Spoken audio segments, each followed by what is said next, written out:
The Acts of the Apostles, chapter 23, and verses 1 to 35. Then Paul, looking earnestly at the council, said, Men and brethren, I have lived in all good conscience before God until this day. And the high priest Ananias commanded those who stood by him to strike him on the mouth. Then Paul said to him, God will strike you, you whitewashed wall, for you sit to judge me according to the law. And do you command me to be struck contrary to the law? And those who stood by said, Do you revile God's high priest? Then Paul said, I did not know, brethren, that he was the high priest, for it is written, You shall not speak evil of a ruler of your people. But when Paul perceived that one part were Sadducees and the other Pharisees, he cried out in the council, Men and brethren, I am a Pharisee, the son of a Pharisee. Concerning the hope and resurrection of the dead, I am being judged. And when he had said this, a dissension arose between the Pharisees and the Sadducees, and the assembly was divided. For Sadducees say that there is no resurrection and no angel or spirit, but the Pharisees confess both. Then there arose a loud outcry, and the scribes of the Pharisees' party arose and protested, saying, We find no evil in this man, but if a spirit or an angel has spoken to him, let us not fight against God. Now when there arose a great dissension, the commander, fearing lest Paul might be pulled to pieces by them, commanded the soldiers to go down and take him by force from among them, and bring him into the barracks. But the following night the Lord stood by him and said, Be of good cheer, Paul, for as you have testified for me in Jerusalem, so you must also bear witness at Rome. And when it was day, some of the Jews banded together and bound themselves under an oath, saying that they would neither eat nor drink till they had killed Paul.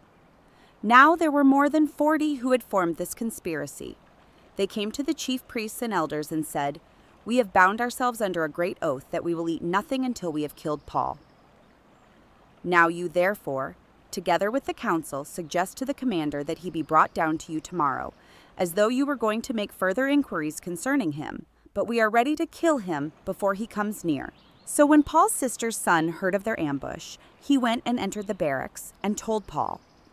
Then Paul called one of the centurions to him and said, Take this young man to the commander, for he has something to tell him. So he took him and brought him to the commander and said, Paul the prisoner called me to him and asked me to bring this young man to you. He has something to say to you. Then the commander took him by the hand, went aside, and asked privately, What is it that you have to tell me? And he said, The Jews have agreed to ask that you bring Paul down to the council tomorrow, as though they were going to inquire more fully about him.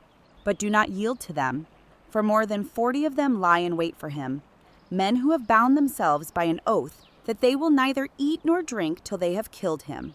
And now they are ready, waiting for the promise from you. So the commander let the young man depart and commanded him, Tell no one that you have revealed these things to me. And he called for 2 centurions, saying, Prepare 200 soldiers, 70 horsemen, and 200 spearmen to go to Caesarea at the 3rd hour of the night, and provide mounts to set Paul on and bring him safely to Felix the governor. He wrote a letter in the following manner. Claudius Lysias, to the most excellent governor. Felix, greetings.